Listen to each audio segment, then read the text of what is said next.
Democratic Senator Mark Kelly of Arizona is now here with me. Thank you so much for being here. I do want to start with the immigration plans. He said he wants to re-examine the status of people who are in this country legally, which may include naturalized citizens, blocking migration from, quote, third world countries, pausing all asylum decisions from any country, and calling for, quote, reverse migration. Well, I think this is consistent with what we've seen from this president to date, rounding up people in their community.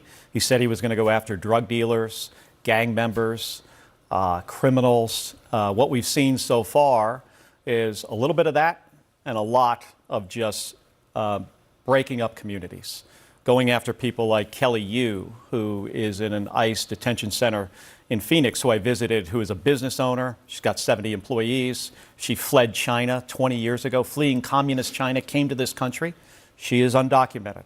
Her mom's a U.S. citizen, her kid's a U.S. citizen, sister's a U.S. citizen. She has a deportation order. She is no threat to anybody. There are hundreds, if not thousands or tens of thousands of these people. But these are legal immigrants that he's talking about. He's kicked out legal immigrants already. This is kind of more of the same from this president. When he says things like third world countries, what is he really saying? I think what he's saying is he doesn't want brown people in our country. And that is disturbing, and it's un-American. The Trump administration says the man accused of the shootings of the two National Guard members wasn't vetted. Now, to be clear, CNN is told that that's not true. There were multiple rounds of extensive vettings. But all told, there are about 190,000 Afghans in the United States who were allowed to come after the military withdrawal. Are you confident that the process was thorough, the vetting process? Well, I think what happened to Andrew Wolf and Sarah Beckstrom, horrific. She died. I'm praying for her family. I'm praying for him to recover from his injuries. It is a really horrible thing. There needs to be an investigation and find out, why did this guy do this? Was he radicalized in Afghanistan or, here in the United States? And if it makes sense to change some things, I think we need to do that. I used to have a commanding officer in the Navy that used to say, if you're not changing something, it's getting worse. So the vetting system doesn't. I think looking and changing processes is something the government should be doing in every government agency, like all the time. But this president has an immigration policy right now that is not helping our country, that is tearing communities apart. We need comprehensive immigration reform. He's kicking out people, that came here legally, that pose no threat to anybody. But go after the criminals, the drug dealers, the gang members. I just want to be clear on what you're saying. Are you saying that all 190,000 Afghans in America should be re-vetted, that the process? No, I'm not saying that. Okay. These are individuals that were fleeing the Taliban. Many of them worked alongside U.S. service members and provided a valuable service to the United States of America and deserve an opportunity, to resettle in our country. We're a country of immigrants. An opportunity, but with renewed vetting? Well, people should be vetted. Hey, if you identify, a certain number of individuals that you have another question about, I think that's fine to do that. But going after a large group of people, most of which I think are just trying to live their lives, raise their families, go to work every day, the U.S. government harassing them, years later does not make a lot of sense to me. I want to turn to new questions around the first U.S. military strike in September on a ship that the administration says was carrying drugs. Now, sources tell CNN after the missile struck the boat, there were survivors, and that a second strike was launched to kill anyone who was left. Secretary Pete Hegseth is defending the move, saying it is lawful under both U.S. and international law. What do you think? Well, Dan, I hope it's not true what is being reported. That would be very disturbing. I think there needs to be an Inspector General investigation. Pete Hegseth, who is totally unqualified to be Secretary of Defense, he fired a bunch of the IGs within the department. That makes this more challenging. I don't have a lot of confidence that he's going to investigate that. That's why in the Armed Services Committee in the Senate and the House, we're going to have hearings. We'll have public hearings. We'll put people under oath.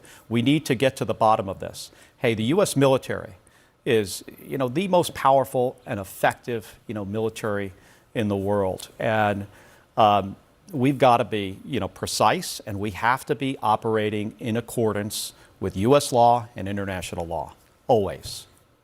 Based on what CNN is reporting, what the Washington Post is reporting, do you believe if there was a second strike to eliminate any survivors, that constitutes a war crime? It seems to. If that is true, if what has been reported is accurate, I've got serious concerns about anybody in that chain of command stepping over a line that they should never step over. We are not Russia. We're not Iraq. We hold ourselves to a very high standard of professionalism. And this is where I'm really troubled about this, is because I have so much respect for people in the United States Navy. I served in the Navy for 25 years, and there is no organization more professional than Navy SEALs. And they should be revered. And that's why I say I hope what I've heard about this strike is not accurate. You mentioned that you are a captain in the Navy. If you received that order, would you have carried it out? No. No, and I'm a guy who I have sunk 2 ships. I've sunk an OSA-2 missile patrol boat in Kuwait Harbor, a Palnakni troop carrier in the Persian Gulf during the first Gulf War. I never, in that situation, questioned whether those strikes were legal. We were given an order to do this. It was a time of war. These were Iraqi ships with Iraqi crew members who posed a threat to the United States military, in this case, who they invaded Kuwait. We're trying to kick them out of Kuwait. This was approved by Congress, all of that, right? So, but if I was ever given an order for a second, I've had questions about the operation in general, and I've been saying this for weeks, putting service members kind of like, are you stepping over a line here? Is this legal? They have tied themselves in knots trying to explain to us on the Armed Service Committee how this is legal. Not sharing, all of the information either, which is really troubling. But, going after survivors in the water, that is clearly not lawful. You mentioned that Pete Hegseth should be held responsible. You mentioned that you would not answer the call if you were ordered to do this. That was the gist of the video that you and 5 other members of Congress, who all served in various capacities in the military, put out there. You said, our laws are clear, you can refuse illegal orders. That video, I don't need to tell you, sparked a lot of outrage from the administration. Yes, they launched an FBI investigation. Has the FBI knocked on your door yet? Have they asked? Well, first, let me start by saying we said something very simple and non-controversial, and the President of the United States said, hang them, execute them, prosecute them. In my case, Secretary Hegseth said, prosecute him under the Uniform Code of Military Justice for, by the way, reciting the Uniform Code of Military Justice. It's obviously ridiculous, but this is an attempt to silence me, to get me to not hold this administration accountable. We have a president who doesn't understand the Constitution, who installed an unqualified Secretary of Defense. I cannot think of a Secretary of Defense in the history of our country that is less qualified than Pete Hegseth. He should not be in this position. He should have been fired after Signalgate, and now he should be fired again for this, if this is accurate. So he's not going to get me to back down. But what he is doing is sending a very chilling message across our entire nation, not only in the military, but the civilian workforce. Who's going to speak up and say anything if they see something that's unlawful or see something waste, fraud, and abuse? Why would anyone speak out if they can go and try to prosecute a U.S. senator? Is it happening? Well, I don't know. I mean, I was notified. I was notified about this through a tweet, the same tweet that you saw. And that demonstrates how unserious this administration is. They care more about the publicity about this than the process or the law. I haven't been notified by the Navy. By the Navy or the FBI? So no court-martial? We got something from the FBI, but the thing we received from the FBI, just like the president saying that we should be hanged, the thing we received from the FBI is more intimidation. What did it say? Well, it just said there was no point of contact. It had something about coming in for an interview. And the question here should be, why did the FBI decide to do this? Or do you think maybe the president told the FBI director to go after these 6 members of Congress?